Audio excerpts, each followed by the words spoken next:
मौत की सजा देने के लिए इतिहास का सबसे खतरनाक तरीका क्या था? आज हम आपको बताने जा रहे हैं मौत की उस सजा के बारे में जिसे इतिहास में सबसे खतरनाक माना जाता था।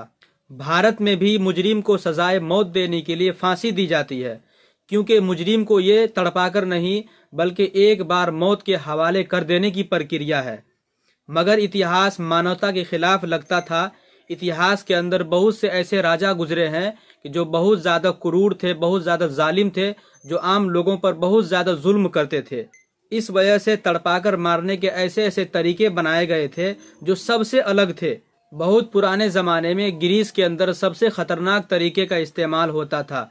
इसका नाम था ब्रेजन बुल, जो 560 ईस्वी से भी पहले ग्रीस के शहर एकरागास, जिसे आज सिसिली कहते हैं, उसके अंदर बेहद ही खूंखार राजा जो है वो राज करता था।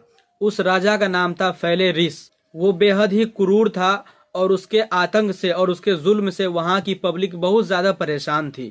कहा जाता है कि एक दिन उसके शाही सलाहकार, उसके खास वजीर पेरिलास ने उसके लिए एक बैल का निर्माण किया जो पीतल से बना हुआ था। दिखने में ये बैल बेहद ही आकर्षक लग रहा था, मगर अंदर ही अंदर से वो खाली था और इसमें कई तरह के पाइप लगे हुए थे जो नाक और मुंह के रास्ते से बाहर आते थे।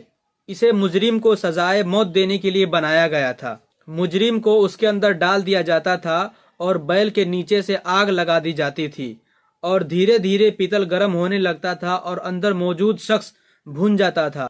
इस यंत्र को इतिहास की सबसे खतरनाक मशीन मानी गई थी, जिससे तकलीफ देकर किसी को मौत की सजा दी जाती थी। एक दिन उस बादशाह ने अपने ही सलाहकार को, अपने खास वजीर को ही मौत दे दी। माना जाता है कि जब राजा ने इस यंत्र को देखा तो इसका इस्तेमाल करने की हड़बड़ी होने लगी। उसने अपने ही खास वजीर को कहा कि वो दिखाए कि ये कैसे काम करता है। उसका वजीर जैसे ही बैल के पेट में घुसा, वैसे ही राजा ने बैल के नीचे से आग लगवा दी। उसका वजीर अंदर ही अंदर जलने लगा और उसकी चीखें उस पाइप के जरिए से बैल के अंदर से बैल की आवाज बनकर बाहर आने लगी। इस हरकत ने राजा को बहुत ज्यादा खुशी दी और कहते हैं कि फिर कई हजार लोगों को उस राजा ने इसके जरिए मौत के घाट उतारा। दोस्तों, आप मुझे कमेंट बॉक्स में लिख के बताइए कि क्या इस तरह की सजा देना सही था? क्या मुजरिम को मौत की सजा देने के लिए इस तरीके का इस्तेमाल किया जाना चाहिए या नहीं?